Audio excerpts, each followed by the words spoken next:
À toutes et à tous, je prends la parole pour le nouveau parti anticapitaliste révolutionnaire. Alors bien évidemment que le Rassemblement national, Bardella, Le Pen et compagnie, c'est des énormes racistes et qu'ils ont un projet de société absolument dégueulasse qui vise à approfondir l'ensemble des injustices et des inégalités auxquelles on est confronté tous les jours dans nos vies, qu'on soit à l'école, au boulot ou privé d'emploi. Et bien évidemment que le Rassemblement national, son objectif c'est d'approfondir les politiques des gouvernements précédents en se rangeant toujours du côté des riches et des patrons. On l'a dit, au précédent rassemblement, celles et ceux qui lui ont pavé la voie, c'est l'ensemble des gouvernements précédents, de droite, mais également de gauche, qui, en approfondissant les attaques antisociales, leur ont donné un terrain propice. Nous, ce qu'on a à dire par rapport à ça, c'est que à la fois on ne peut compter que sur nos luttes et nos solidarités. Et nos luttes, nos solidarités, c'est à toutes les échelles de la société.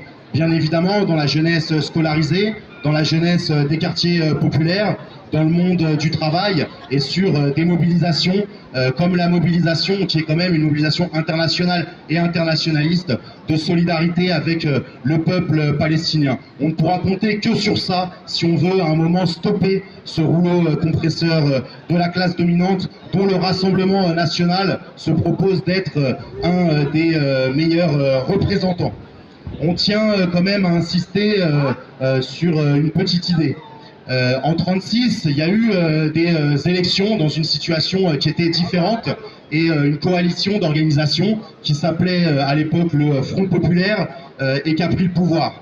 Les acquis sociaux obtenus dans notre société par notre camp social en 1936 n'étaient pas écrits noir sur blanc par l'ensemble de ces organisations. C'est la grève, la généralisation de cette grève, les occupations d'usines qui ont permis à un moment d'arracher des nouveaux droits. Et c'est pour ça que nous, on met ça au centre de notre discours et au centre de ce qui doit nous animer dans les prochains jours. Il y avait même un dirigeant de ce gouvernement du Front populaire en 1936 qui a brillé par la phrase « Il faut savoir arrêter une grève ». Et ben nous, au contraire, ce qu'on a envie de dire ce soir et dans les prochains jours, c'est qu'il faudrait commencer à se poser la question de quand est-ce qu'on commence à faire grève.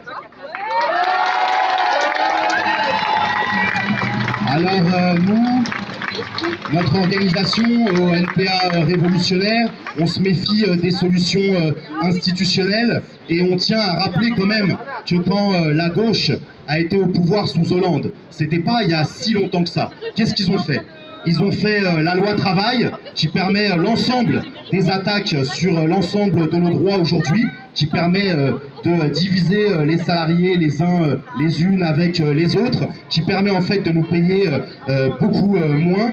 Ils ont commencé avec la loi Fioraso, la première, en tout cas une des premières réformes de sélection à l'entrée de l'université, de sélection sociale, raciste, en fonction de où est-ce que tu as eu ton bac, en fonction des notes que tu aurais eues pour avoir le droit de continuer à faire tes études. C'était sous ce gouvernement dirigé par le PS et François Hollande. Et enfin, on parle régulièrement de guerre, de colonialisme.